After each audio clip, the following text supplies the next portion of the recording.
What if the key to unraveling a $100 million fraud wasn't buried in a complex ledger or a hidden line of code, but in the faint, ghostly reflection in a dead man's eyeglasses from a photograph taken 70 years ago?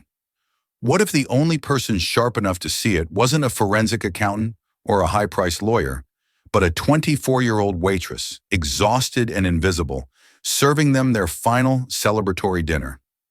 This is the story of Arthur Sterling, an aging lion of industry, a man who built his empire with his bare hands and was about to cement his legacy. And it is the story of Amelia Russo, the young woman who cleared his table. In a room filled with supposed experts paid to protect him, she noticed a flicker of light, a distortion in an old photo that everyone else had dismissed as a flaw in the print. That tiny detail would expose a devastating betrayal, save a noble dream from being corrupted, and prove that sometimes the most important truth is seen not by the powerful, but by those who have learned to truly look. Prepare yourself, because you will not believe how one quiet act of courage in the face of absolute contempt changed everything. The air inside the Pinnacle was different. It wasn't just filtered, it was curated, scrubbed of the city's grime, and infused with the subtle, intoxicating perfume of old money and new ambition. It smelled of seared scallops, aged leather, and the quiet desperation of men and women playing for stakes Mia Russo could barely comprehend. For Mia, it was the smell of the gilded cage she entered 5 nights a week. At 24, her life was a ledger of mounting debts and deferred dreams, each entry written in the fine script of her grandfather's escalating medical bills. 4 years ago, she'd been the star of her university's archival studies program, a prodigy with an uncanny eye for the stories hidden in faded photographs and forgotten documents. She had a full scholarship and a future that seemed as bright and clear as the flashbulb on a vintage speed graphic camera. Then her grandfather Marco, the master carpenter who had raised her, suffered a series of debilitating strokes. The man whose hands could coax poetry from wood could no longer hold a spoon. His savings, meticulously accrued over 50 years of honest labor, evaporated in a maelstrom of specialists, therapies, and medications that insurance only partially covered. Mia had traded her scholarship and her dreams for a sommelier's corkscrew in a crisp black uniform that felt more like a shroud. Every evening she moved through the Pinnacle like a phantom, her smile a masterfully crafted piece of neutral courtesy. The uniform was her armor, but her shoes were the tell. Sensible, black, and practical, their insoles were compressed into unforgiving thinness, a constant, aching testament to the miles she paced between the gleaming kitchen and the tables of New York's elite.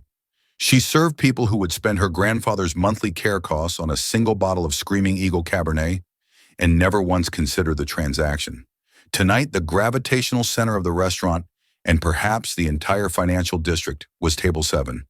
It was the prime corner booth, a secluded alcove of dark wood and plush velvet, permanently reserved for Arthur Sterling. His name was not just whispered in rooms like this, it was forged into the very bones of the city. Sterling was a titan from a bygone era, a self-made billionaire who had built a construction empire on grit, vision, and a reputation for unshakable integrity. He wasn't like the flashy tech billionaires or the rapacious hedge fund managers. He was an architect of the tangible world, a man who saw value in bedrock and steel, with pale blue eyes that held the hard-won wisdom of a man who had seen it all. Or so he believed. Mia knew of him, of course. It was impossible to live in New York and not see the Sterling name on cranes and construction sites. His current project, however, was different. It wasn't another skyscraper to scrape the heavens. It was the Sterling Center for Neurological Advancement, a state-of-the-art research facility he was building in honor of his late wife, Eleanor, who had been stolen from him by the slow, cruel thief of Alzheimer's disease. This wasn't about profit, it was his penance, his tribute, the final, most important structure of his life. Tonight, he was not alone. At his right sat Vincent Thorne, his protege. Thorne was everything Sterling was not. Young, impeccably smooth, with a Harvard MBA, and a smile that could charm a snake out of its skin. Sterling had found him 10 years ago, a brilliant, hungry kid from the wrong side of the tracks, and had molded him, trusted him, loved him like the son he'd never had. Now, as the CEO of Sterling Enterprises, Thorne was the public face of the empire, the heir apparent. Opposite them sat two lawyers from the white shoe firm of Sullivan and Cromwell, their faces etched with the smug satisfaction of a deal well done. The tension at the table was a low hum, an electric current of triumph that made the crystal glasses vibrate. Mia's job was to be an absence, a silent functionary who replenished water and removed plates. But she was a born observer, and as she performed the ritual of serving their amuse-bouche, she couldn't help but absorb the fragments of their conversation. "The final trust transfer is scheduled for 10 a.m. tomorrow," one of the lawyers said, his voice a confident baritone. "The land acquisition is complete. The seller's holding company, Viridian Assets, has signed off on everything. It's irrevocable." "Arthur, you've done it," Vincent said, his voice rich with practiced sincerity. He placed a hand on the old man's shoulder. "Eleanor would be so proud. You've secured the perfect site. The history, the location, it's poetic." Arthur Sterling simply nodded, a flicker of profound sadness in his eyes. "It's for her," he murmured. "It all has to be perfect." Vincent gestured to a large leather-bound portfolio on the table. "And it is. The due diligence is flawless. We have the complete history of the property, right back to the original owner." The men opened the portfolio. Inside were pristine, high-resolution copies of deeds, site plans, and historical documents. But what drew Mia's eye for just a fraction of a second were the photographs. They were beautiful reproductions of old black and white images, showing the site as it was in the 1950s, a small, family-owned manufacturing plant. Mia refilled Sterling's water, her movements economical and silent. As she leaned in, her gaze lingered on a large photo of the original owner, a man named Joseph Moretti, standing proudly in front of his factory in 1956. It was a professionally shot photograph, the kind of corporate portraiture meant to convey stability and pride. Moretti was a stout man in a dark suit, his face serious, his hands clasped behind his back.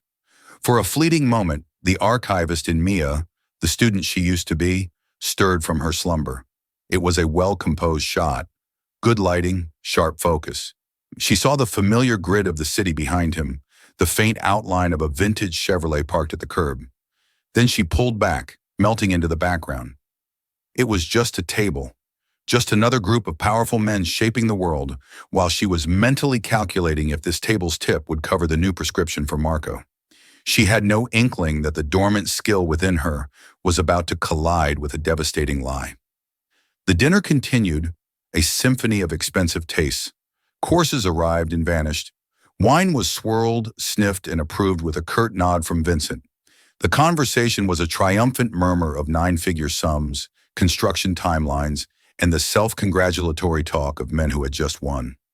Mia moved on autopilot, her body executing the familiar choreography of service, while her mind drifted to her small apartment in Queens. She thought of Marco sitting in his armchair, his once powerful hands resting uselessly in his lap, his eyes full of a frustration she felt in her own soul. He had taught her everything she knew about integrity. "Look at the grain of the wood, Mia," he used to say in his workshop, the air thick with the scent of sawdust and shellac. "The truth of the tree is right there, if you know how to look. People are the same. Look past the polish. Look at the grain." It happened as she was clearing the plates for the main course, a dry-aged porterhouse that cost more than her weekly groceries. The portfolio was still open. Arthur Sterling was staring at the photo of Joseph Moretti again, a nostalgic, wistful look on his face. "A family man," Sterling said quietly. "Built it from nothing, just like I did. He sold it in '58, moved his family to Florida. I like that our foundation, our tribute to my family, will be built on land that was once home to another man's dream." "A beautiful sentiment, Arthur," Vincent cooed, his smile never faltering. As Mia reached for Vincent's plate, her eyes were drawn back to the photograph of Moretti. This time she wasn't just glancing. Her focus, honed by years of studying micro-details and historical images, snagged on something insignificant, something impossible, something wrong. It was in Moretti's eyeglasses. They were thick, black-rimmed spectacles, fashionable for the era. The photographer had been skilled, avoiding any direct flash glare on the lenses. But there was a reflection. In the soft ambient light of the 1956 afternoon, the convex lens of Moretti's left eyeglass had caught a faint, distorted reflection of what was in front of him. Mia froze, her hand hovering over the plate. Her heart began a frantic, panicked rhythm against her ribs. It was a ghost in the glass, a tiny, warped image of a man standing just out of the camera's frame. The man was holding a document, and on his hand, clearly visible even in its miniature, distorted form, was a ring, a signet ring with a distinctive crest, a coiled serpent biting its own tail, the Ouroboros. A memory, sharp and sickening, pierced through her exhaustion. Last year, while researching a paper on New York's old crime families for a history elective, she had spent weeks digging through digital newspaper archives. She'd become obsessed with the Falcone crime family, a ruthless syndicate that had preyed on small business owners in the 1950s through extortion and loan sharking. Their leader, Antonio the Serpent Falcone, was notorious for his vanity and his custom-made Ouroboros signet ring. There were dozens of press photos of him, and the ring was always there, a symbol of his brutal, unending power. It couldn't be. Sterling's lawyers, this world-class firm, had supposedly done months of deep-dive due diligence. They had certified that Joseph Moretti had sold his land willingly and cleanly to a legitimate development company in 1958. But the ghostly reflection in his glasses told a different story. It suggested that as this proud photo was being taken, a man wearing the ring of a notorious mob boss was standing right in front of him, holding a piece of paper. The expression on Moretti's face, which at first looked like pride, now looked like something else entirely. Fear. Resignation. The look of a man signing away his life's work under duress.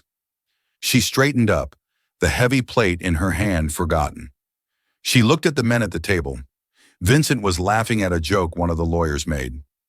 Arthur Sterling was lost in a reverie about his late wife. They were looking at the portfolio as a symbol of their victory. They weren't seeing the grain of the wood. Their eyes, trained on spreadsheets and contracts, were blind to the faint, 70-year-old whisper of a crime. Mia backed away, her mind a chaotic storm. What could she possibly do? Nothing. Say nothing. That was the sane choice. She was a waitress.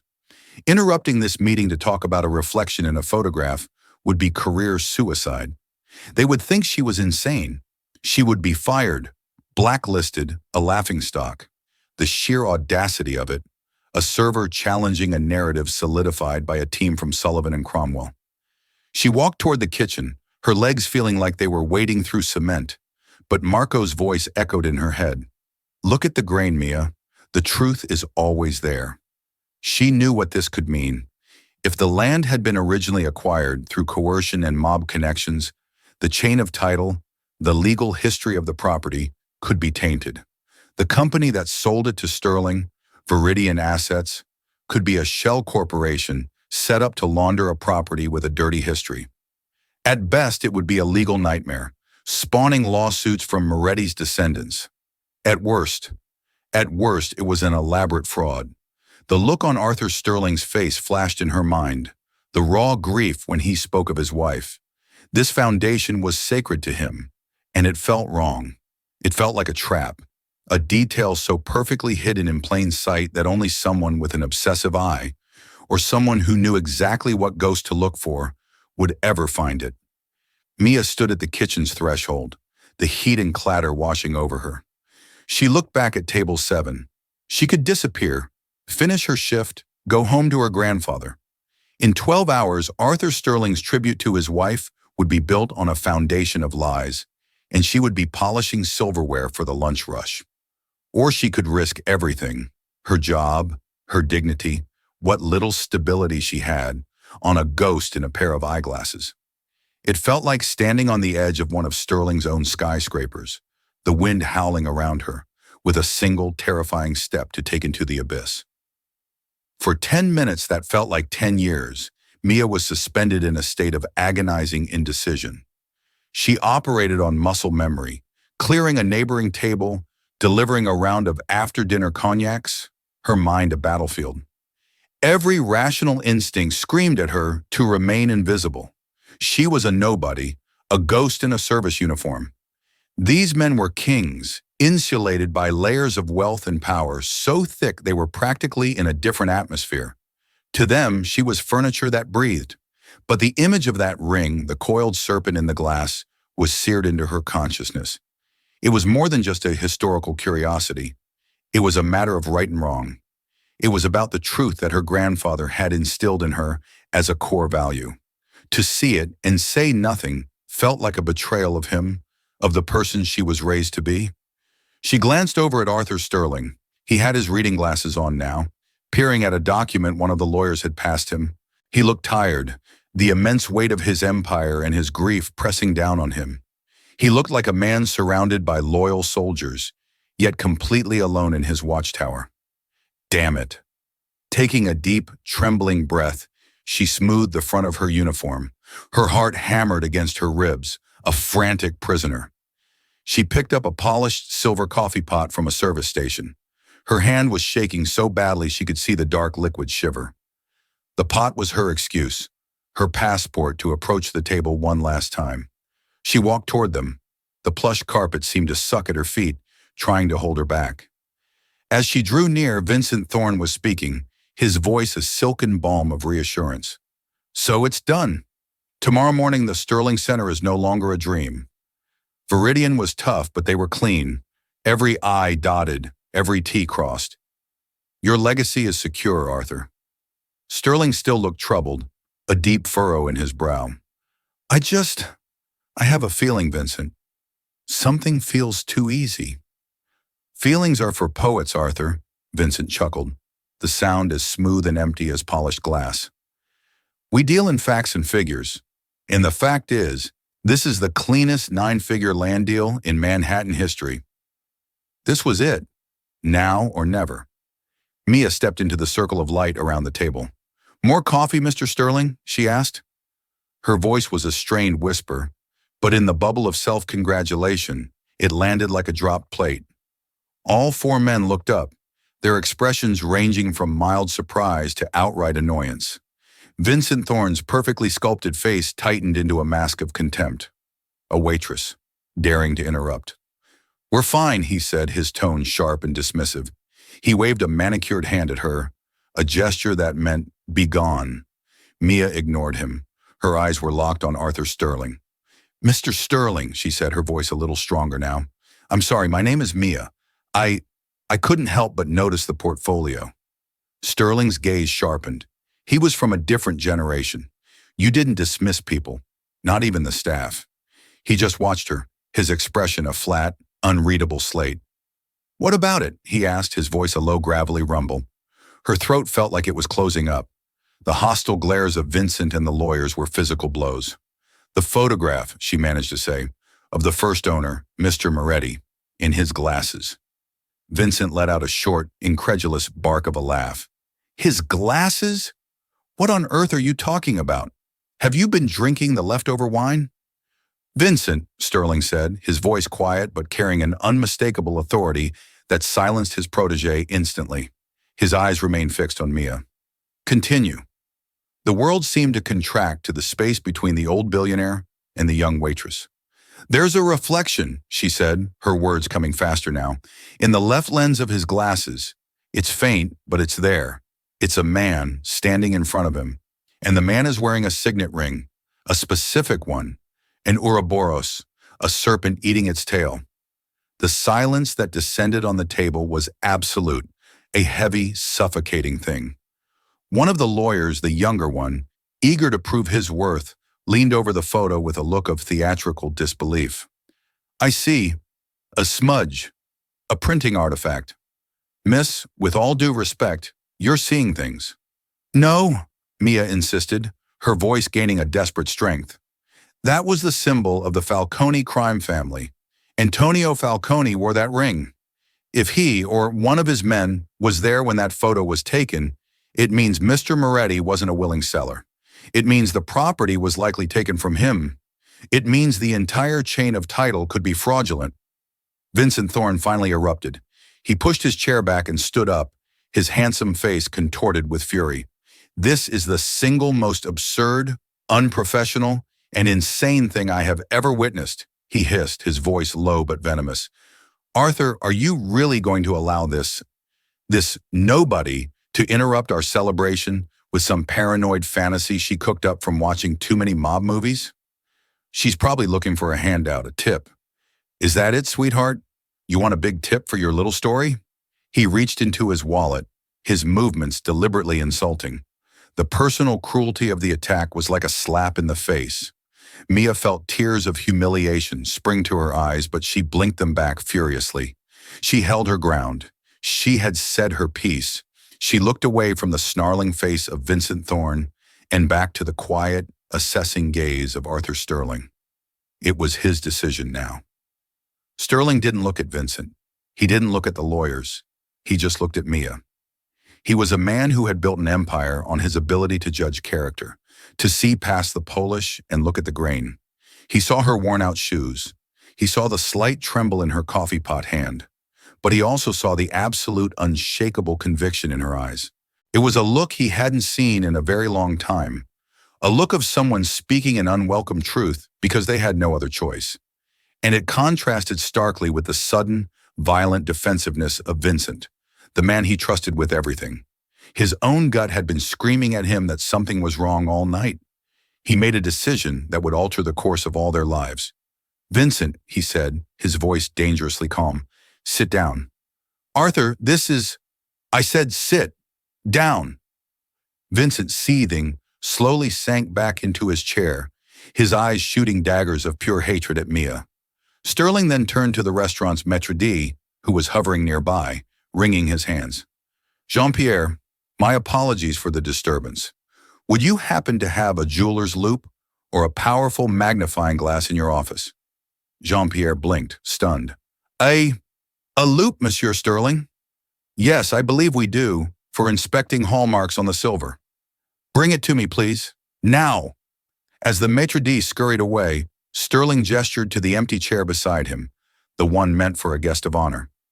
"Miss Russo," he said, his voice soft, "please, sit." Mia's mind went blank. The entire restaurant seemed to be watching. Vincent looked like he was about to have an apoplexy. With numb, robotic obedience, she placed the coffee pot on a service tray and walked to the chair. She sat, her simple black uniform a stark island of polyester in a sea of bespoke wool and silk. The interruption was over. The trial was about to begin. The atmosphere at Table 7 had shifted from a celebratory banquet to a tense courtroom drama. Mia sat bolt upright in the plush velvet chair, feeling the combined weight of 5 pairs of eyes on her. She was acutely aware of the restaurant manager, Jean-Pierre, returning with a small, powerful magnifying glass on a silver tray, as if presenting a holy relic. He placed it next to Arthur Sterling and retreated, his face a mask of anxious confusion. Vincent Thorne was a coiled spring of rage, his knuckles white where he gripped a steak knife. The 2 lawyers from Sullivan and Cromwell exchanged nervous, bewildered glances, their confidence evaporating under the bizarre turn of events. Arthur Sterling picked up the loupe. He adjusted his reading glasses, then leaned over the open portfolio, his movements slow and deliberate. He positioned the loupe over the left lens of Joseph Moretti's spectacles in the 70-year-old photograph. For a full minute, the only sounds were the distant clatter of cutlery from other tables and the furious, shallow breathing of Vincent Thorne. Mia's heart hammered a frantic beat against her ribs. What if she was wrong? What if it was just a smudge, a trick of the light? The humiliation would be absolute. She would be the crazy waitress who cried wolf. Sterling remained hunched over the image, silent and motionless. Then he let out a long, slow breath. It was not a sigh of dismissal. It was a sound of dawning, sickening realization. He straightened up slowly, placing the loupe carefully on the table. He took off his glasses and rubbed the bridge of his nose, his face pale. He didn't look at Mia. He looked directly at Vincent Thorne. "The Ouroboros," Sterling said, his voice a hoarse, hollow whisper. "It's there, clear as day." Vincent's face, which had been flushed with anger, went stark white. "Arthur, it's a coincidence, a shadow. You can't possibly—" "Don't you dare lie to me, Vincent!" Sterling's voice suddenly cracked like a whip, filled with a cold fury that silenced the entire table. Don't you dare think I'm that old, that foolish, that I can't see what's right in front of my face. He tapped the photograph with a trembling finger. This man, Moretti, he looks like my father did the day the bank foreclosed on his hardware store. Proud on the outside, broken on the inside. He's a hostage in his own photograph.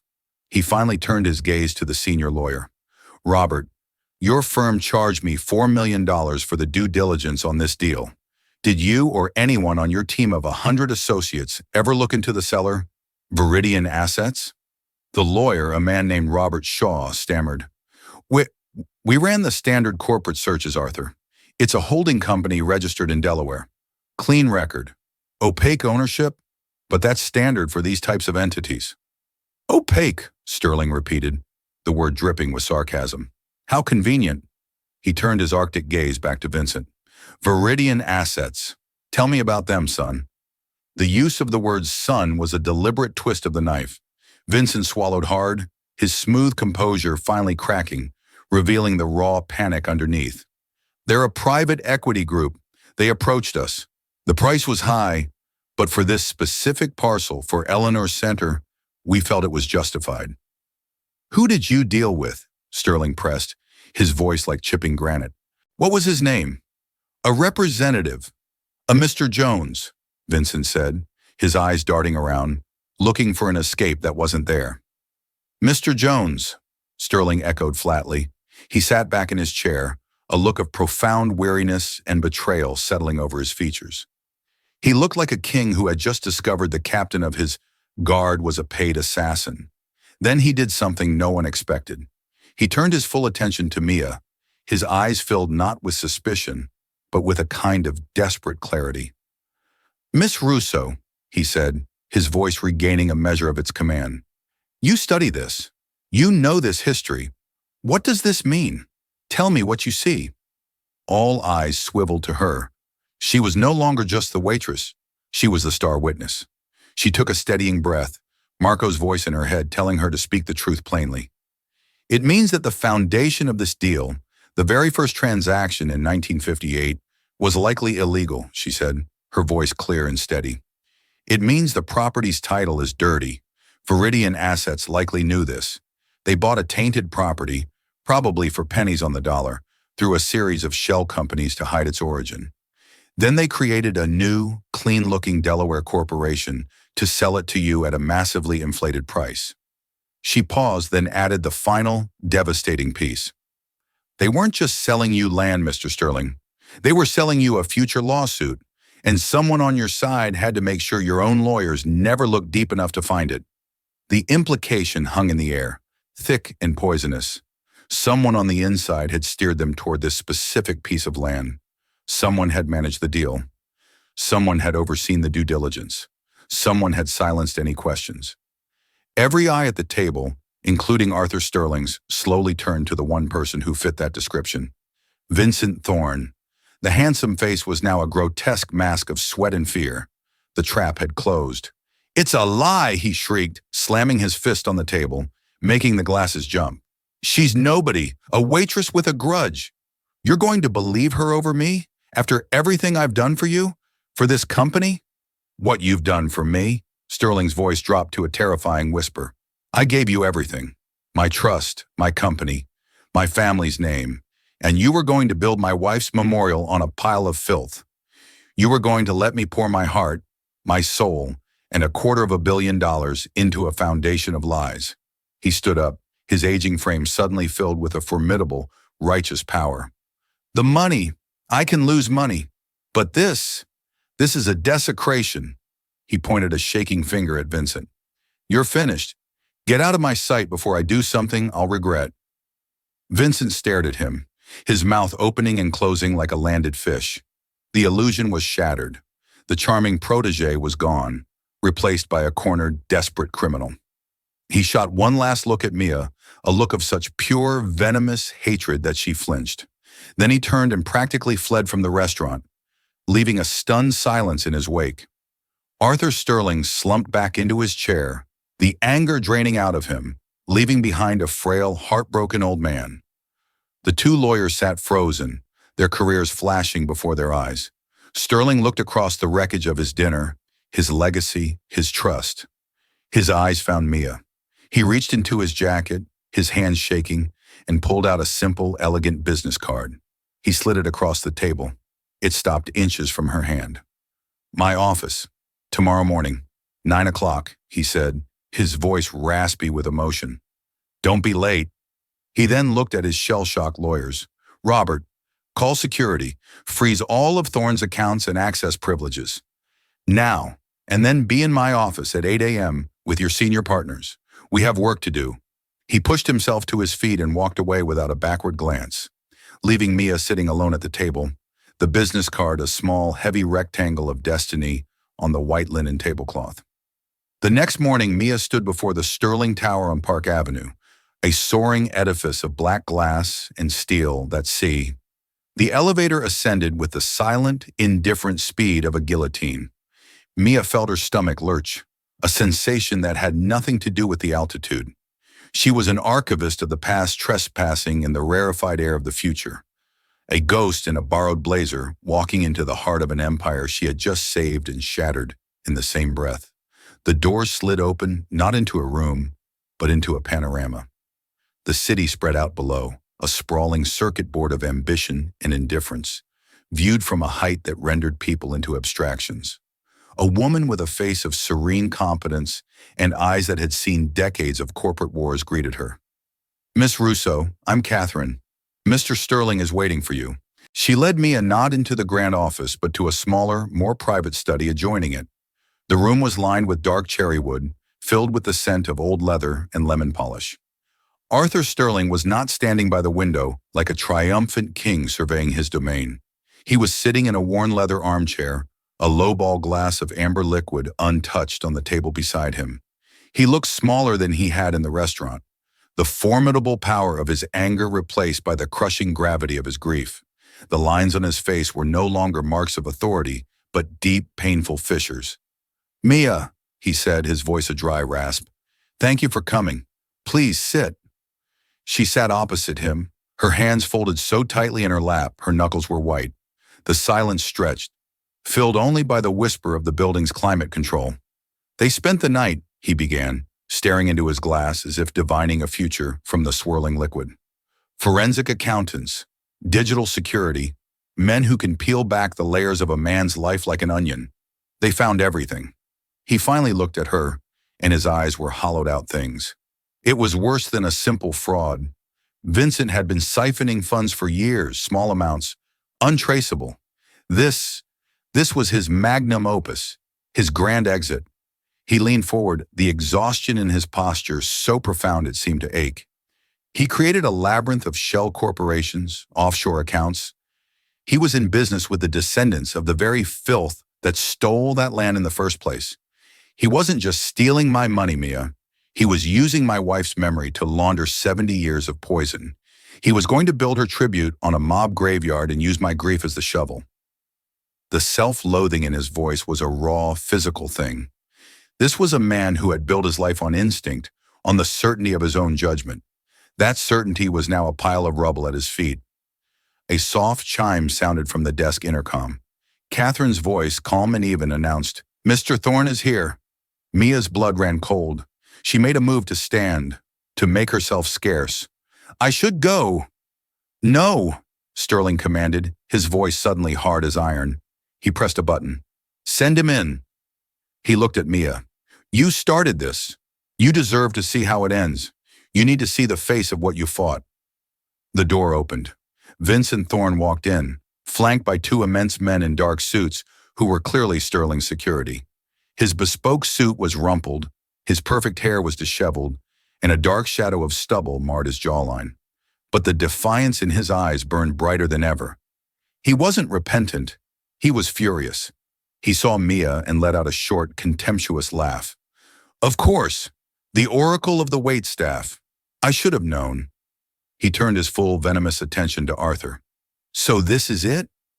You're going to destroy a decade of my life, my entire career, based on the paranoid fantasy of a girl who clears breadcrumbs for a living?" "It stopped being a fantasy at around 3 a.m., Arthur said, his voice lethally quiet. When we found the wire transfers from Viridian Assets to a holding company in the Caymans registered in your mother's maiden name. Do you think I'm a fool, Vincent? Yes, Vincent spat, taking a step forward before the guards subtly shifted, blocking his path. Yes, I do. A sentimental old fool, building monuments to the dead while the world moves on. You talk about integrity and handshakes. The world runs on leverage and loopholes. It runs on finding the angle. I learned that from you. You just got too old to see the angles anymore. I gave you a family, Arthur whispered, the words ragged with pain. You gave me a gilded cage, Vincent shot back, his voice rising to a frantic crescendo. You gave me the illusion of power, but it was always your name on the door, your legacy, your rules. You wanted a son, but you didn't want an heir. You wanted a caretaker for your museum. I built this company into what it is today. I doubled its value while you were writing checks for charity. That 100 million? That was my severance, my bonus. The price for 10 years of pretending to be your boy, of listening to your sanctimonious stories about the good old days. I earned it. He looked from Arthur's shattered face to Mia's horrified one. A cruel, knowing smirk twisted his lips. And the best part, the absolute poetry of it, is that I use the one thing you care about more than anything, your precious, sainted Eleanor, to do it, and you never saw a thing. That was the final blow. Arthur Sterling didn't flinch, didn't rage.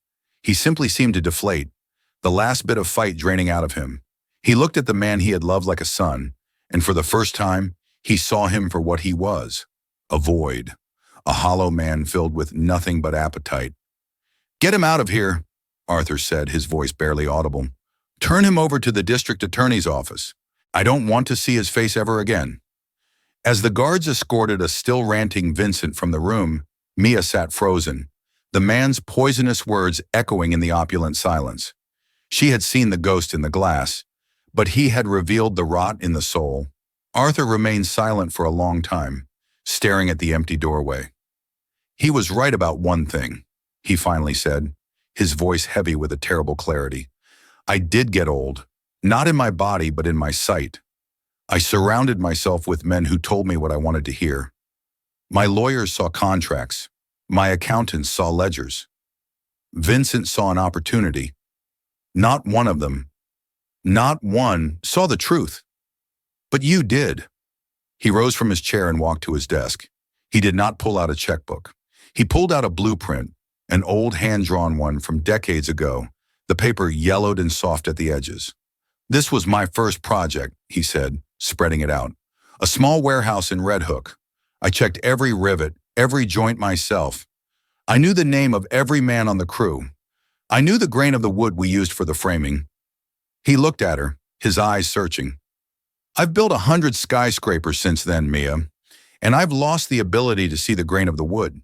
I've been looking at the skyline, not the foundation. He gestured to the chair opposite his desk. I am going to take care of your grandfather. That is not a transaction. It is a debt of honor to another honest craftsman. I am going to fund your education, all of it. That is not a reward. It is a restoration of what was stolen from you by circumstance. He paused, leaning on the desk, his gaze intense. But what I want to offer you is not charity. It's a job, a partnership. Vincent created a new department in this company without my knowledge. The Department of Corruption. I'm going to create another. I'm founding the Sterling Archives, a place where every document, every deal, every partnership this company has ever engaged in and ever will is stored and examined. Not just for legal compliance, but for ethical integrity, for the truth. And I want you to run it. Mia's breath caught in her throat. Me, sir? I'm just a student. I only saw... You saw what my $4 million legal team missed, he interrupted, his voice firm. You saw what my own chosen successor was hiding in plain sight. You have the two things I now realize are the most valuable assets on earth, an eye for the truth and the courage to speak it. All the other skills, the degrees, the corporate nonsense, that can be taught. Courage cannot. He saw the fear and doubt in her eyes. I'm not asking you to be an executive, Mia. I'm asking you to be a guardian. My conscience, your only duty will be to me. Your only mandate will be to look at the details everyone else dismisses and tell me what you see. To find the ghosts in the glass before they become monsters in the boardroom. The scale of it was terrifying, overwhelming. It was a weight she couldn't imagine bearing. But then she thought of Marco, of his gnarled, useless hands that had once built such beautiful things. She thought of his unwavering belief in the simple, profound power of the truth. This wasn't just a job offer. It was the culmination of everything he had ever taught her. "When do I start?" she asked, her voice barely a whisper. A year passed. It was a year of profound transformation, lived in two different worlds. By day, Mia was immersed in her studies, the abstract theories of archival science and forensic history, now imbued with the thrilling, terrifying weight of reality. She was not merely a student. She was a smith, forging the tools she would need for the rest of her life. By night and on weekends, she was in a quiet, climate-controlled office Sterling had set up for her on a lower floor of the tower, a space that was slowly becoming the Sterling Archives. She began with the past, painstakingly digitizing and cross-referencing 70 years of company history, building a searchable, ethical map of an empire. Arthur never rushed her. He gave her space, resources, and, most importantly, his unwavering trust. Her greatest transformation, however, took place in a sun-drenched room in a quiet care facility upstate. Marco Russo, freed from the crushing anxiety of cost, began to thrive. The physical therapist worked miracles, but the true healing came from the peace in his mind. He couldn't hold a chisel anymore, but his eyes were as sharp as ever. When Mia visited, she wouldn't talk about the corporate intrigue. She would show him photographs of old buildings, of intricate joinery, of forgotten architectural details. He would tap a gnarled finger on a picture, a flicker of the old master in his eyes, and she would understand. He was still teaching her how to see. Her first real test came 6 months in. Sterling was considering a partnership to build a massive desalination plant in a developing country. The deal was lauded by everyone. It was green, it was humanitarian, it was profitable. The legal, financial, and environmental reports were flawless. Arthur sent the entire 1,000-page prospectus to her office with a simple note. "What do you see?" Mia spent a week reading. She saw nothing but a perfect deal. On the last day, frustrated, she was about to admit defeat when she remembered Marco's lesson. Look past the polish. She stopped reading the reports and started looking at the metadata of the digital files. She examined the geological surveys, the satellite images, the appendices no one ever reads. And there, buried in an appendix of an appendix, was a single low-resolution satellite photo from a decade prior. It showed the proposed coastal site. A small fishing village was clearly visible. In the current proposal's pristine images, the village was gone. She dug deeper, using her archival research skills to scour local news archives, NGO reports, anything she could find. She pieced together a ghost story. The village had been quietly and forcibly relocated by the local government, a partner in the deal, 2 years earlier, to clear the way for future development. The villagers were moved to a barren inland location with no access to the sea that was their livelihood. The flawless environmental report had been commissioned after the village was erased. She brought her findings to Arthur. She didn't present a conclusion, just the facts. 2 satellite photos, side by side, and a collection of translated articles from a forgotten local newspaper. He looked at the images for a long time, his face grim. He picked up the phone. "Kill the Aquagen deal," he said without preamble. "All of it, and quietly funnel $5 million through our philanthropic arm to the aid group supporting the families of the Arasai village." He hung up and looked at Mia, a look of profound respect in his eyes. The ghost this time wasn't in a man's glasses. It was in the land itself. The day finally came for the new groundbreaking. The site was a former industrial wasteland on the Brooklyn waterfront, a place of rust and ruin that Sterling Enterprises had spent a year remediating, cleaning the poison from the soil. It was symbolic, a new foundation on cleansed ground. Mia stood beside Arthur, the spring breeze whipping off the river. A sign announced the future home of the Eleanor Sterling Center for Neurological Advancement. Below it, Arthur had added another line, the Marco Russo Center for Applied Craft and Integrity. A place for the mind, And a place for the hands, Arthur said, following her gaze. It occurred to me that my wife spent her life fighting a disease that stole memory, while your grandfather spent his life building things that were meant to last for generations. They were fighting the same enemy, time. It seems only right they should fight it together. He looked out at the city skyline, the monument to his life's work. I spent 50 years building things that touch the sky, he mused. But you taught me that the only legacy that matters is one with a foundation that can withstand the truth. Mia looked from the old Titan beside her to the clean waiting earth. She thought of the ghost in the photograph, that tiny flicker of a long-forgotten crime that had changed everything. It had not been an ending. It had been an opening, a key unlocking a door into her own future. She was no longer the invisible girl clearing tables. She was an archivist of truth, a guardian of the grain. She was home, and her work was just beginning.